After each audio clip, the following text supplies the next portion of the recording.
Try to start by provoking curiosity. So here I have some ice cubes in water, and if the ice cubes melt, what would happen to the level of water in the glass?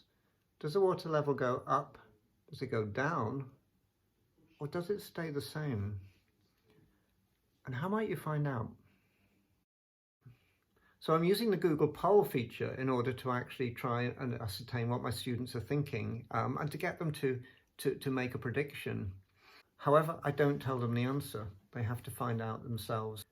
The next question for the students is when the ice melts, what's actually happening? What happens to the molecules in the solids? How do they turn into liquids? What's going on? One of my essential online apps is Padlet because I can moderate posts for one thing. The students can very quickly add ideas to it, and they can also like and dislike them. So I can elicit their ideas immediately. When the ideas came through on the Padlet, it became immediately apparent that there were some pretty big misconceptions. They felt that it was the molecular bonds which were actually breaking, not the bonds between the molecules which were turning solids into liquids. So using a PhET online simulation allows us to actually see what the molecules would look like when they got heated, when they got cooled, when they're solid state, when they're liquid state. It also allows us to see what ice looks like and the molecular structure. Obviously, what I want to do is find out whether my students have made progression, and so it's back to the Padlet, and let's see what you're thinking now. And the nice thing about this, there was definitely some more sophisticated answers coming through. So in terms of efficiency, no time is wasted drawing tables in books, etc. It's all about conceptual understanding. So in this case, the students were using the simulation in order to screenshot for the images and to put their thoughts actually into the table, which is then submitted directly to me through Google Classroom. Similarly, when it comes to plotting charts, plotting graphs, we can just copy the information off the slideshow from the mastery materials and create a Google Sheets graph.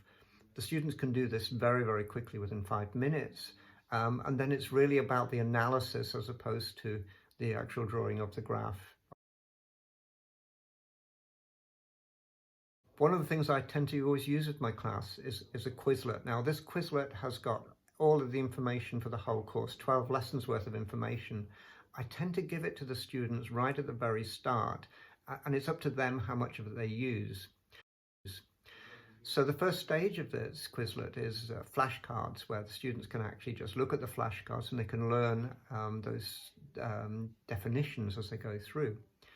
There's also a test within it, so they can test how much their learning is, and it will give them a report of what they need to understand. But possibly the most powerful features of Quizlet 2, one is the live lessons, which I'm not showing here because I didn't use it.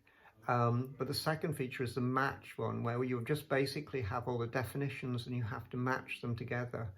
And at the end of it, it times you and it rates you, puts you on a scale against the rest of the people in that class. And certain students, I think possibly gamers who don't normally engage in this type of activity, in type of learning, absolutely go against each other and really do some amazing learning. So me, I've never made the top 5, and this is a 9 set 3, class 3, middle set, but they trash me every time.